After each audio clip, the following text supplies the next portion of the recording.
Welcome to Clean Plates, where every bite tells a story.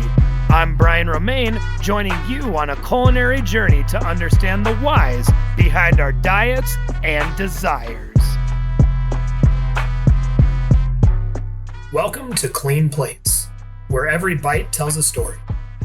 I'm Brian Romain, and today I have Ali Schlichter with me, the founder of Chin Dribbling Sauces. Ali, how are you today?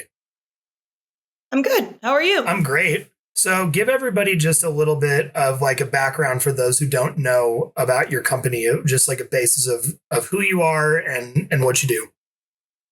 Yeah. So my name is Ali Schlichter. I am the owner of Chin Dribbling Asian Fusion Sauces. I started the company about 4 years ago, and it's been a crazy ride ever since. Heck yeah. Well, yeah, I'm so excited to have you on today and just talk to you about your relationship with food and how that's kind of influenced you into your company. So tell me about like your earliest memory with food and how that kind of surrounds your childhood. Oh my goodness. Food has been in my life, God, for way too long. My earliest memories was my mom was an incredible cook, so she would have me do all the shitty jobs, right, in the kitchen. So she'd be like, okay, sweetie, you can sit over the trash can and shuck corn or like things like that. And then she finally started to trust me with knives, which I probably still shouldn't have been trusted with knives that early, but you should let me chop garlic, things like that. And I remember it was like the first time I felt power in a kitchen. And ever since then, it just kind of took off. I lived like way up in the mountains. So like as a kid where I didn't have a ride during summertime, I would watch Food Network like every day. And then it started into me making like fresh pesto at the age of 8 for my brother for a snack. So yeah, it's been in my life literally ever since I can remember. Yeah, it sounds like you grew up in a household where it was encouraged, it was supported, and home cooking was definitely a part of the daily schedule. Very much so. My mom was an incredible cook. She she had issues with portion control, but I had a running joke. My mom would have dinner parties constantly, but like the running joke was always bring Tupperware because my mom, even like for 4 people, she would cook for like 25. It was just funny. So, but yeah, all of my memories are around my mom cooking in the kitchen, and it's very special memories to me. Yeah, I'm from Kansas, but I went to college in Minnesota and spent a lot of time between Minnesota, Wisconsin, and that part of the Midwest. And it is a staple for people to bring old Cool Whip containers. They turn country butter containers, other proverbial containers that are large that you buy at the store that then when they're empty and they're fully washed out, people use that for storage or, Tupperware, all sorts of different things as far as, there's like a joke in that Midwest area is like the guy that brings his lunch to work in the Cool Whip container. They're like, you're having Cool Whip for lunch? He's like, no, this is the leftover casserole from last night. So Yep. Sounds about right. Exactly. So where was this moment of yours that food wasn't just this source of, energy, but it's more than that for you?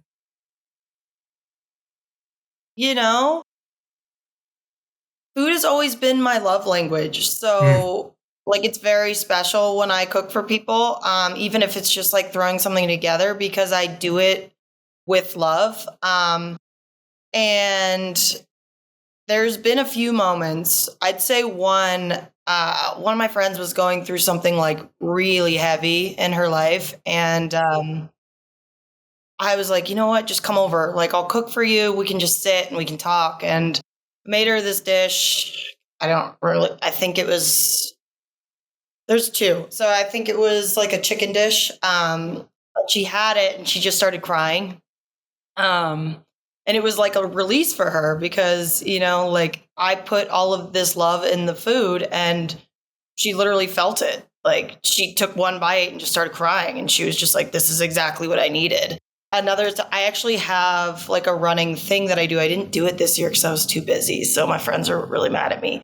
But I always throw a dinner party every year. And I make like, it's a pasta dish. It's a pumpkin pasta dish. And I'm known for it. And my friends lose their goddamn mind when I make it. Like so much so that I had my friend literally fly into town the day of to be able to go. So I realized that like cooking for people is a superpower of mine, and I wouldn't have it any other way. Right. So how does this play out as you get older? Are you working in kitchens? Are you experiencing that kind of life, or is it all home cooking and you have your own separate path at this point, like before you started Chin Dribbling? Yeah, so before I started Chin Dribbling, I was a chef for a very long time. So I actually got into kitchens when I was 14. I started in a pizza shop and then lied about my age because you're supposed to be 15. Right. Our jobs, but it was like 2 months before I had turned 15. They were like, whatever, we need the help and you need a summer job. So they hired me on.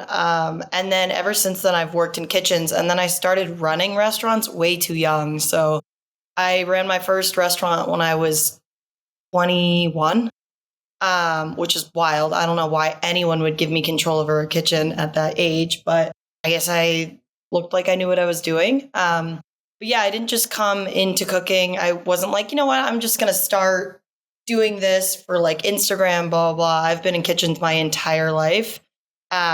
So professionally, it was that for a really long time. And then I started the sauce company. And then it was more sauce creations and cooking from home and testing. And then, just actually transferred into cooking for the sheer passion and love for it. Because like when you get into kitchens, it's your job. You're doing it every day. You're working 16-hour days and you lose passion. That's actually why I started the company, because I was just exhausted after COVID and like it just got too much. Like it just wasn't fun anymore and I didn't feel creative anymore. And yeah, so the sauce company allows me to still be creative and do really incredible things with food. I love that because it really shows that you've carved out this passion of yours and it comes from a lot of these years. And I can relate to that as well. I started in a pizza shop when I was 15.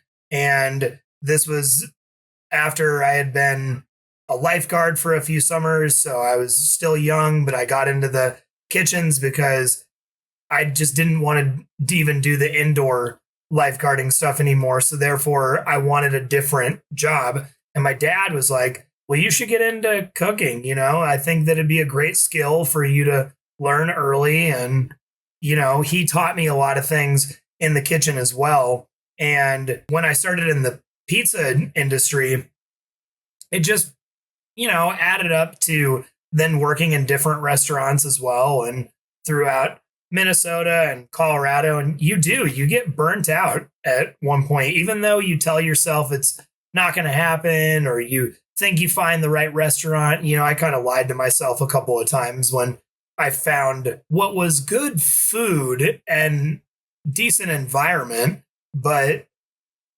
morale has always been a pretty consistent issue with kitchens, as you can relate. There's just never enough positivity. And I understand when you're grinding and it hurts and you're pushing and you're doing things. I mean, I'm sure you've had experiences when we were talking on the phone where you've had to run every single station. Yep. It's a nightmare. Oh yeah. After COVID, I had to let go of close to 20 employees. I remember you telling me that. Yeah. And it was me, my two sous, and my pastry chef. And we literally, and it was during, like, you could only order online. So it was like just these like massive waves of just like get everything done. And so I'm like unloading all of the things and butchering and doing all these things. And then I'm running wheel, and then I'm also running salad and then saute while two of my people are downstairs trying to prep for the day. And like it just, and then we're doing the dishes. So then, and then we're doing front of the house because we only had one front of the house person. So it was just like exhausting. But like, then again, you also form these bonds with these people. Like they are literally like your family because you're going through it together. And so you're pretty much trauma bonded to these people. But I think that's what's so interesting about kitchens is you have to be like a little crazy to be in them, just like a small amount. But you have to love the adrenaline you get from, you know, the busy services and things like that. And then the come down from it, you're just like, whoa, like, did that just happen? Did we just do like 100, 300 covers, whatever? And yeah, it's a crazy experience. I miss it. I do miss it.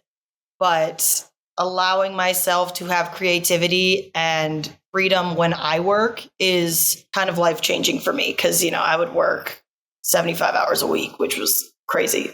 So I completely understand it, as well as it doesn't usually add up when you're, sometimes it does with the payment, but you know what I'm saying? When you're putting in 75 hours a week, sometimes not when you're on salary that's though, what you know? you took the words right out of my mouth.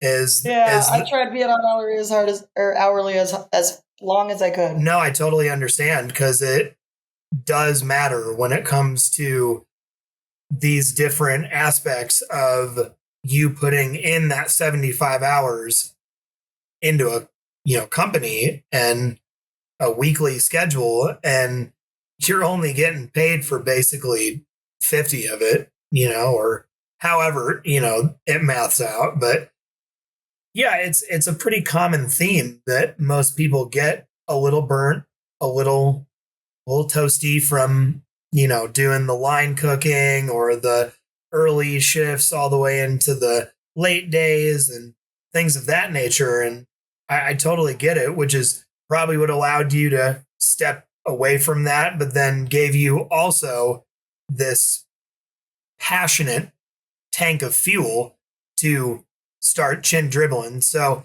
tell me a little bit about the, not like the total why behind it, but like how'd you even, you know, come up with an idea just for strictly a sauce company?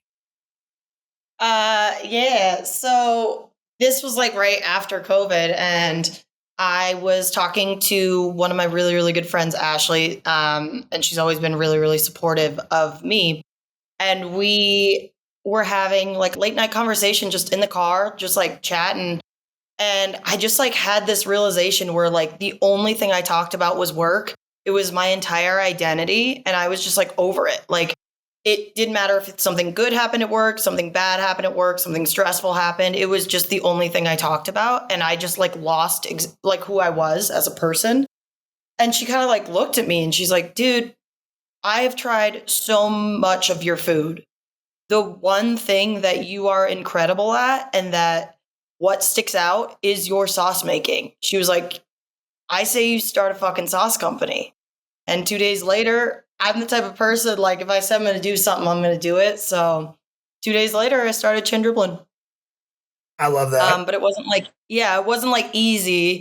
I started on the side while I was still running a restaurant. So I started like testing little ideas, blah, blah, blah. And looking back at this, it's just like embarrassing, honestly. I started this company.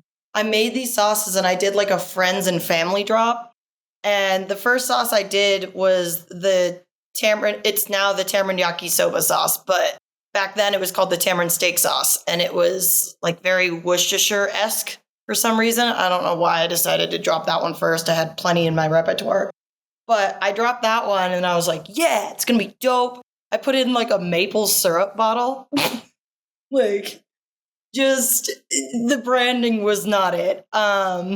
But it's so funny because like you see my branding now and then it's it's night and day. But yeah, I kind of slowly started on the side, and then 6 months in, I had saved up like 15K. And I jumped and it was like went full time, expecting that I was going to have sales and things like that. Right when I started the company, that's not how starting a business works, turns out. So I was working like 3 jobs. I was private chefing, I was door dashing, I was house sitting, anything that I could make money at, I was doing. And then I was also, producing these sauces and trying to get them out there. So, Yeah, I mean, you have so much emotion and passion towards making these sauces. I mean, when I tried them at the market, each one of them has a component to it where I'll never forget one of the first things you telling me, and this was specifically about, your main one that you can just eat it plain. I think you can do that with all of them. Like they're all super drinkable as far as, and that sounds really crazy when it comes to a sauce. But it's correct, right? It's credit is due where credit is due. It's definitely one of those things where it's almost its own version of it can just go on everything sauce, Oldest sauce on the block. Yeah, there's so many different proteins and vegetables and other things that my mind just automatically went to when it came to the application of your sauce, because I don't say this lightly, but anybody can learn how to cook proteins pretty properly, like idiot proof. But seasoning and sauce application that's the biggest part. It'd be like if somebody could get away with having a crappy pizza sauce, but if their dough is crap, then what are we even talking about here? And so the sauce, though, is just, it's so good. Thank you. It really has like a harmonious tone to it, especially your main one. It's the ponzu. The ponzu. It's just because it takes me back to a time where I used to make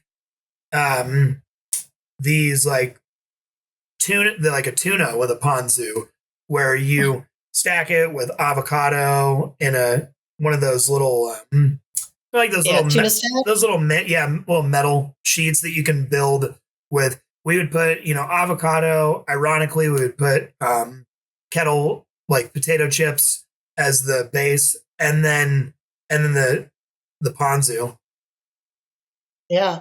That sauce actually I think that sauce came from a part of my childhood, which is so funny. So that sauce actually is modeled after a sauce I used to be obsessed with growing up. So I used to go to the Evergreen Farmers Market with one of my really good friends' moms, and she would take us, and it was like the best part of our day because we would go to this little dumpling shack, and they had this sauce, and we would get these dumplings, and we would go, and her mom would buy like the bottles pre-bottled from them, and we'd bring them home and we'd eat them, but we'd make them and dump like 2 cups of this sauce like in our bowls, and we would just sit there and like sip on it.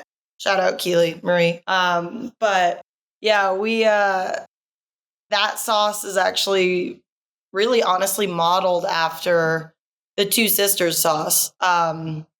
So that's actually really funny because it like brings up a huge part of my childhood with that one.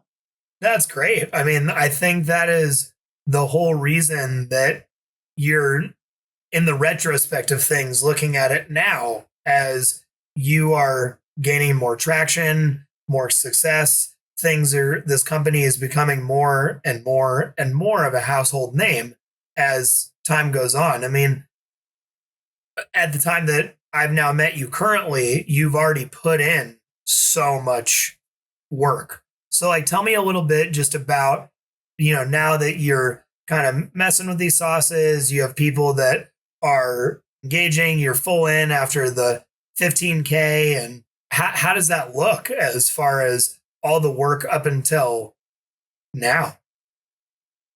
What do you mean? Well, I mean, like, as far as like after you made that initial investment, how were things looking? Because I think you had told me you not like rebranded, but changed just a few things as time went on when it came to the complex of your flavors. Yeah, 100%. I mean, and essentially companies are constantly growing, right? Right. I went from working like these tiny little markets to then going on a TV show. Obviously, you know that. Would love to talk Was one about of the that as well. finalists in it. Yeah, so that was big. But yeah, now it's just building on an idea. Like I think Chin Dribbling kind of grows itself because now I'm starting to get a following. Like market season just started again, right? And it's been so interesting because I have these like people I didn't know were such like diehard Chin Dribbling fans. And I have people literally scream at me at markets, be like, your sauce is the fucking best! Like, and like scream it. And like people are like, yeah! Like it's so funny. And it's just crazy because, you know, when I started this whole thing, I was like, God, I just hope I get a few sales a month. Like that's it. I would get like one sale a month and be like, I remember my ex at the time. I was like, babe, like, I got a sale. And she'd be like, that's cool. Now we got to get you multiple sales a week or a day, or like, that's where the business goes. And then you look back to then and now, and it's like, you know, I'm getting wholesale orders out daily, and, you know, people are buying I've shipped to almost all 50 states, which is wild to me. And then we're growing. Like I have employees now. You know, we're at multiple places at once. We're competing in things I never thought, like Aspen Food and Wine. What? What? Like that's a bucket list item for me. So the fact that I get to just casually show up to Aspen Food and Wine invited and cook for like Giada De Laurentiis and Anthony and Tyler Florence and Andrew Zimmern is wild to me. That, I mean, it's got to be mind blowing. Yeah. So yeah, I mean, so tell the audience a little bit about the TV show you were on and just a little background of how that worked. Yeah, that was a really wild experience, and I honestly wouldn't change it for the world. So, back in like when was this? 2023. I had a casting director show up at one of my Christmas markets, and I was just slinging sauce. I had a line. People were, you know, coming up, trying them, buying things, buying gift sets. And she didn't even say anything to me. She just took my card and just like walked away and kind of like watched me for a while. And I was like, I don't know. Okay. And then I got a phone call that next Monday, and she was like, hey, like, I saw you at this Christmas market. I'm obsessed with your brand, obsessed with your personality. Like, I really want you to go on this Gordon Ramsay show. And I thought she was kidding. Like, I thought it was a joke. I was like, yeah, okay. Like, Gordon Ramsay, sure. Why would I go on that show? Like, blah, blah.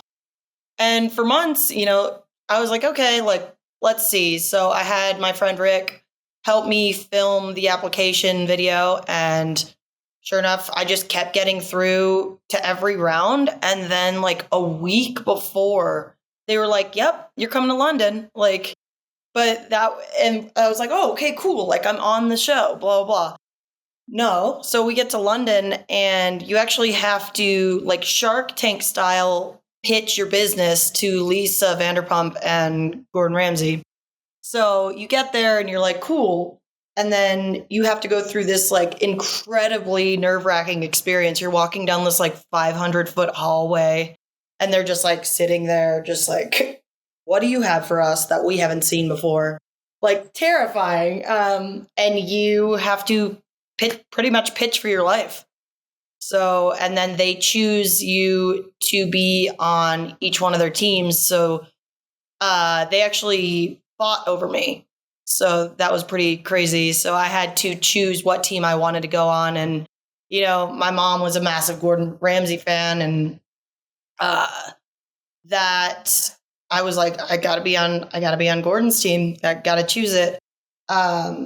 And yeah, it was a crazy experience. It was probably one of the hardest things I've ever done. I was working like 14, 16-hour days. You're spending time with brilliant entrepreneurs, but people have different mindsets and things, and they're all brilliant, insane people. And yeah, meeting all of them was really amazing. I still talk to a lot of them. And we're just always like each other's biggest fans. We're always rooting for each other. But the cool part about that entire story has really nothing to do with the show. It has to do with what happened before and during. So my mom actually passed away 6 months before I went on the show. But the crazy part about it like still gives me chills when I talk about it. My whole life, she was like, you need to go on a Gordon Ramsay show. It would be incredible. You'd be so good at it. Like, you're so good at cooking, blah, blah, whatever. And then before she passed away, we were actually planning a girls' trip, just a mother and daughter trip to London because she actually went to school there. And then fast forward 6 months later, I'm on a Gordon Ramsay show in London. So like, it all had to do with my mom, which was just wild to me. Like, she created that entire experience for me. And I truly, wholeheartedly believe it was all her behind the whole thing. So.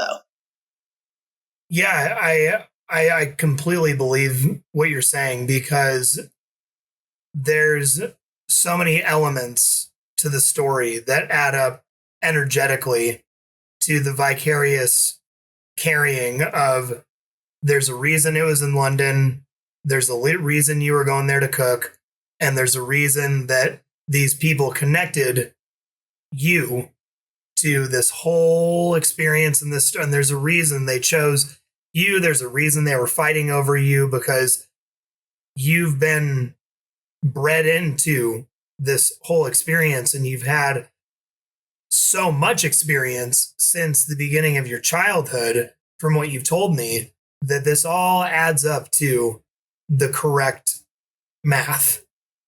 Yeah, it was one of those big like life path moments where like you hit that like veer in the road and you're like, okay, I can either continue on the path that I'm at, or I can level up and get to a place where I never thought was possible. And like, that show changed my life mentally, emotionally, everything about it. Like, it made me tougher. It made me fearless. It made me actually truly believe in myself. Because for the first 3 years of the business, I was sitting there just like imposter syndrome galore, right? Like, why would I start this? I have no idea what I'm doing. Like, why would I do this? Like, I can't do that. Like, the financials on it are super hard. All of this, like, who's going to help me do this? Blah, blah, blah. And now I sit here and I'm like, I got it. Like, and it's so cool because it's just like that show grew me in a way that I will probably forever be thankful for. That is really cool. That's really cool to hear. And I love hearing people's come up stories. I love hearing the moments of just exactly like how you explained it, where there was a point to either veer this way or that way, and one way was going to let me level up, and I'm choosing that because the winning, the just being able to connect all of these moments into right then and there, and just be able to feel it. I mean, that's got to feel so good. Yeah, especially because, like 6 months before that, I was feeling what rock bottom felt like, So like, and, we talked about this on the phone call, but rock bottom is a very interesting place for some people, because you either hit rock bottom and then you bounce back up, or you stay there and then you victimize yourself and you sit in it and you take the path that goes backwards. And that wasn't in my eyesight. I refused to do that. And, looking back, like, yeah, it's wild. It's wild. The person I am now and the person I was then, two completely different people. Yeah, no, I tend to think about that a lot with just the path that I had been on, and it's such a different life. It's like you said, you're just a completely different person. And I think, we all have to be our own support system sometimes as well, because kind of piggybacking on what you just said, you either stay in that rock bottom and you victimized yourself and you just never let in the help or the energy that you need, and you'll just stay there. You'll stay there, and nobody wants to be around somebody who's just staying in rock bottom and like physically pushing everything else out of the way. So it's really, really cool just to hear that this experience kind of all whirlwinded into one, and it was hard. But then once you went through it, the exposure after that had to be just astronomical. Yeah, it was pretty cool. It was pretty cool. Because you said you ended up as the runner-up winner, didn't you? Yeah, my sweet friend Jess won 'cause she's brilliant and talented and just crushed that entire competition. And then Roman and I were the finalists, and Roman's also he's I think 22 now, but like an incredible entrepreneur, like blowing up his pretzel business, crushing it all day, every day. So yeah, so it was him and I as runner up. That's really cool. I mean, again, it's really cool that it's food, because it's not, of course, there is competition and there has to be a winner, but I feel like food is one of those things where everybody has gone through so many of the same ups and downs with how people have treated them or their experiences in kitchens. And once you get to a certain level, it's kind of like you said earlier, cheerleading and being everybody's own support system for each other and really cheerleading for each other. That's got to be 100%. Huge. Everybody has room to win. Everybody has room to succeed. And like that honestly wasn't in my mindset when I first started the business. I was like, I need to be the best, blah, blah, blah. And then you sit here and you're like, no, like everybody is on their own pathway to success. Like, and everybody has room to do it. Like, and honestly, like even the top 5, even the semifinalists, right? So like Erica, incredible entrepreneur. She's a bad bee. She's like my mom. She incredible entrepreneur. And then Andrew, like he owns a hot sauce company, which you should check out. It's Hot Drops, dope. He's brilliant. Just could speak effortlessly to anybody, and like his branding's incredible, and he just has like an eye for design, and his hot sauces are incredible too. So any one of the top 5, in my opinion, could have won that show. Absolutely. And I think it's really cool that you all stay connected. You're throwing these people their flowers on a podcast. It's great that like all these people get this exposure and everybody stays in touch, and everybody's exposure and the grind and the effort that you put into this whole, because you said it was what, a 3-month process? So the application process was like December through January-ish, and then they literally let us know, I think like February 15th or something. We were going to London, and then I was in front of Gordon Ramsay and Lisa Vanderpump, I think like first week of March. I think that was it. So like, yeah, it was very quick. And then we were filming from, beginning of February or end of February started, then March, April, came home, and then it was like one of the fastest Fox turnarounds ever. So then it aired May 22nd. Which is the day after my mom's birthday, which is wild. Again, like I said, it's all supposed to be there because that's so, but in a good way. Like there was a lot of weird things like on the show too, like just very interesting. So yeah, it was also really cool just to have Gordon Ramsay like have so much passion for what you're doing, and like belief in you is wild. Like that man believed in me more than I believed in myself, like the entire time on the show. And it took me till after the show, which unfortunate, but yeah, I realized like, okay, he clearly sees something in me that I'm not seeing. And it took like a lot of self-reflection to figure that out. And now I see it. So Yeah, I think it's funny that when we were kids, we only got the idea that Gordon Ramsay was the guy that yells at chefs and is like rude to them. And there's only the painted one lane of the picture. When these days, especially over the last 2 decades, you can tell he's a sweet, sweet man. And that, oh, he's the best. and when it comes to food, if you've never cooked anything or you don't understand where he's coming from, there's obviously a time and place to tell people that they're not cooking correctly. But everything I've seen him do when it comes to cheerleading people and supporting, like, it's emotional watching him talk to other people because he has a way to pierce through right to your soul. So that's got to be quite an experience, just sharing any of that air with him, and not like on camera. I'm talking about just same room, same time. Like, that's got to be super, super cool. Yeah. He's like the most passionate person I think I've ever met. Yeah. Checks out. And with that comes,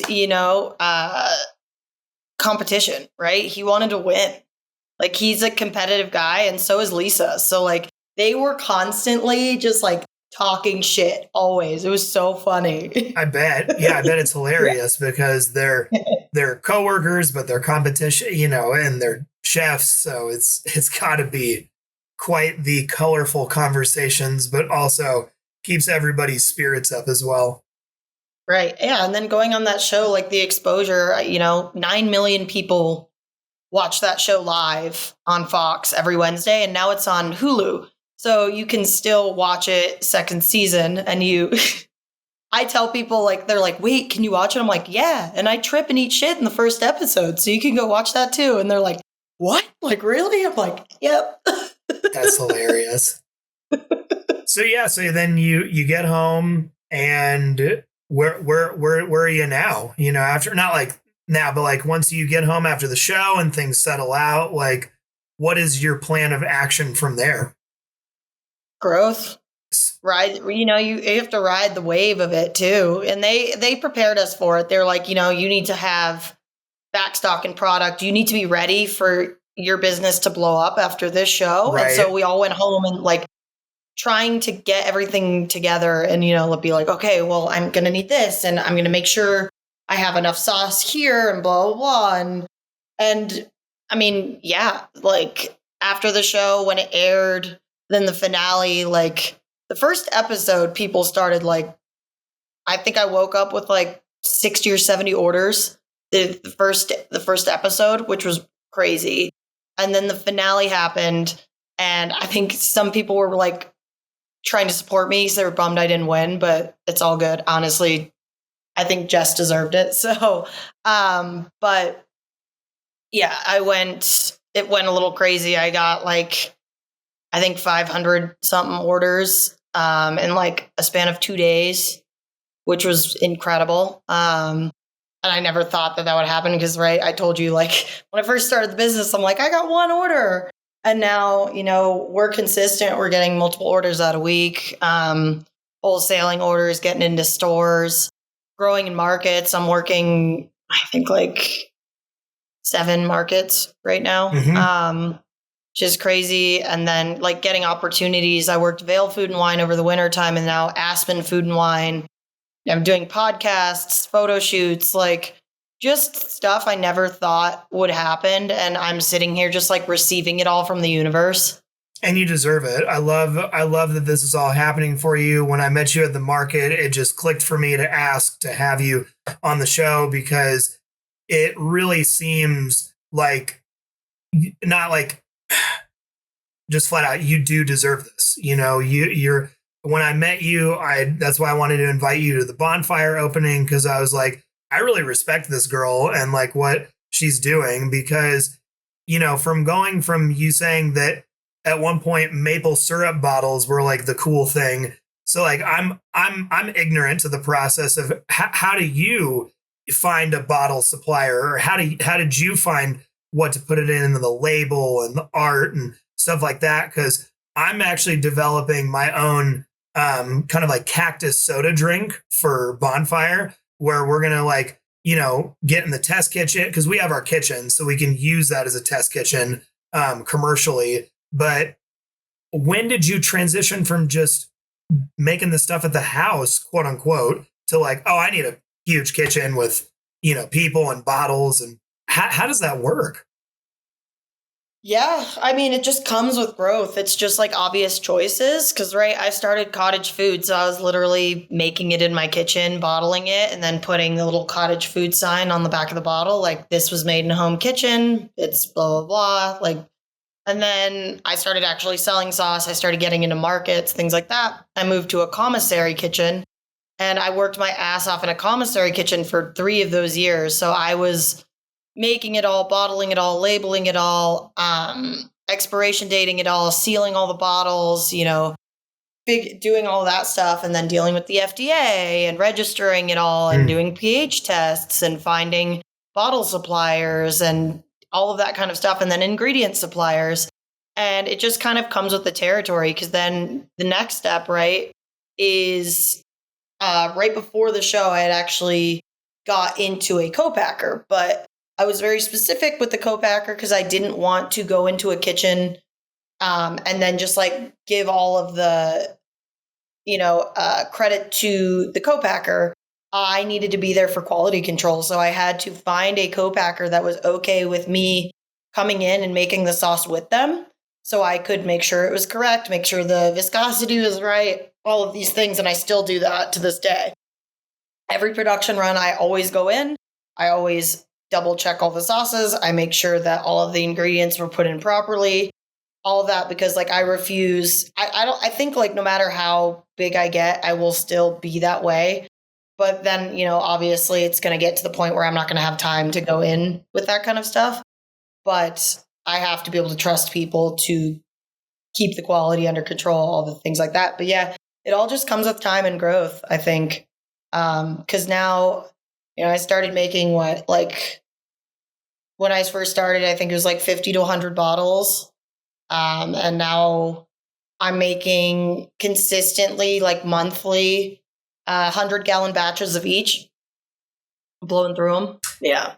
That's like thousands of bottles. That's true growth. I mean, I love that you have this reaction to everything I'm asking. It's growth. It's growth. I love that, because you are so all in on yourself. You've bet the house. I tell that to people all the time, is bet the house on yourself. If you can't be all in as your own supporter and just know and breathe through every day of growing, then you're you're not doing it. It's like, right. It's if you're not growing, you're not showing, or whatever, it's like, it's show up or grow up. I mean, how many of these phrases in this life, in this day and age, are we really taking from the roots of our mothers, our fathers, our grandmothers, our grandfathers, these people that are so ingrained in our lives, like your story with your mother, that it's like you told me on the phone, this is her company. This is like her thing, but it's all through this energetic vessel that you're doing it today, which I just think is the coolest thing. Thank you. Yeah, I mean, all of that is for my mom, but like my work ethic, 100% from my dad. I've always been like an incredibly hard worker, and I think that is a big part of how I got to where I was. But yeah, all that's all from the dad side of the family. My grandpa is like pure German, started a company when he was 18 years old, and it was an electrical company, and he worked it all the way up till I think he was like 75, which is wild. That's badass. That's super cool. So present day now, how many different sauces and flavors do you have currently? Yeah, so we have 5 sauces. We have the teppanyaki soba, the spicy pineapple peanut, the spicy ponzu sauce, my passion fruit sweet chili, and then the newest one is a green curry chimichurri, which people are losing their goddamn minds over. And do you have like a favorite one you've been putting on certain meals lately, or are they all just going on stuff all the time for you? Yeah, it just depends. Like the green curry chimichurri, I'd say I'm using the most lately, but like I'm also using, so like tons of my friends own mushroom companies. So I'll take butter, garlic, saute some mushrooms, and then hit it with the tamarind yakisoba and glaze it. So good. And then I eat dumplings like once a week. So like the ponzu comes into play constantly. And then the passion fruit sweet chili is good on everything. Like it makes cardboard taste good. So like that's everywhere. I put it in a margarita because like I had a week last week, and I think those weeks are the ones where you have to really be like, why am I doing this? Because like I had 5 markets straight last week, and like it was one of those weeks where like all these tiny things were going wrong, like the whole week, and you're just trying to keep your composure. But yeah, and then the spicy pineapple peanut is my favorite sauce. I love that. So yeah, even outside of your sauces, like what's one of your favorite meals you like to just go grab that is just something that just always hits for you? People make fun of me for this. I don't know why. Hot and sour soup. I fuck with it so hard. It is my comfort meal. I love hot and sour soup more than anything. My ex-girlfriend, whenever I would have a bad day, she would like order it for me and like have it waiting for me. That's yeah, nice. She's the best. No, yeah, I love asking people about just their comfort meals and things where the passion of their food and where it all comes from, because that's where even the title of my podcast, Clean Plates, comes from. Is my mom used to give me and my siblings the Clean Plate Award when we would finish our food. Oh, that's any sort of millennial. I same thing. I actually talk to my friend Zaina about this constantly. Is anyone that grew up in like the 80s or 90s types of a situation is like you were forced to clean your plate, right? Or else you couldn't leave the dinner table a lot of the time. And then it came into like, we have this thing where we can't not finish food. So we were taught to like overeat. Yes. No, I really do kind of talk about that a lot on this as well, is that it has a tie-in where it's like I was the youngest of 3 and I was just kind of a small kid anyway. And so my dad always had this rule where it was like, don't take more than you're going to eat. Like I'd rather have more leftovers. So like there was just a couple of times where he'd get like kind of mad because I would take too much food, and then he'd have to like put that, whatever, dads. And so it's interesting that you say that, because yeah, that for a long time now, into raising kids out of the late 90s and into the early 2000s, there became this huge epidemic of childhood obesity and all these other things. So I think portion has really come into play these days of how we feed children and, things of that nature, or processed foods. I mean, it's like a whole nother podcast, but it's wild. But yeah, it's funny because I used to finish my plate because my siblings, who are 7 and 8 years older than me, they were just eating like people that were 7 and 8 years older than me. So they're bigger stomachs, bigger people. But when my mom would give us the award, it was like there's no like trophy. It's just the Clean Plate Award. And then that also transitions into just, as I got older, my dad was the one that actually do more of the cooking because my mom worked corporate. And so he began to work out and like treat his body a lot differently. And so feeding us became this thing of, oh, okay, well, we're going to have a protein and this and this and this. So you have a balanced meal. So it's a trip of how like all these eating habits lead up to little things like that, Yep. 100%. It's so wild. But Ali, I really appreciate you coming on today. It has been such a pleasure being able to chat with you and just hear a little bit of the backstory of where, Chin Dribbling comes from and all of the growth that you've been able to have and continue to have, because it's well deserved in this company. So just tell people where they can find you, how they can currently keep up with you, and things of that nature. Yeah, so you can either order online, so it's just chindribbling.com, or if you're in Colorado, I'm in a bunch of different retail stores, small grocers, things like that. I'm in farmers markets, and then you can also follow me on my Instagram. It's Chin Dribbling LLC, TikTok, Chin Dribbling, Pinterest, which there's so many different random things. But yeah, I do like recipe videos, all the fun things, and we're just continuing to grow. So like next step is distribution, so larger grocery stores. So that's what we're working on now. Heck to the yes.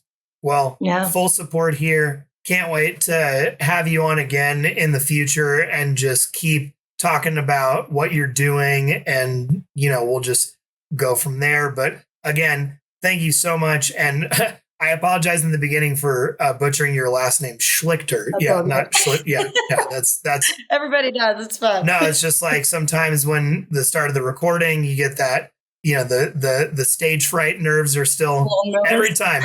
Well, it's like I always tell people, if I'm not a little antsy or butterflies before a podcast, I'm not excited to, interview the person. And again, I was so stoked to have you on today, just because it seemed like a perfect match, and I'm really happy we were able to carve this out. Yeah, I am honored. Absolutely. Well, thank you everybody for listening today, and always remember to keep your plates clean and your hearts full. Thank you for joining me today on our flavorful journey here at Clean Plates. If you enjoyed our exploration into the world of food and the stories behind our eating habits, be sure to subscribe where you get your podcasts.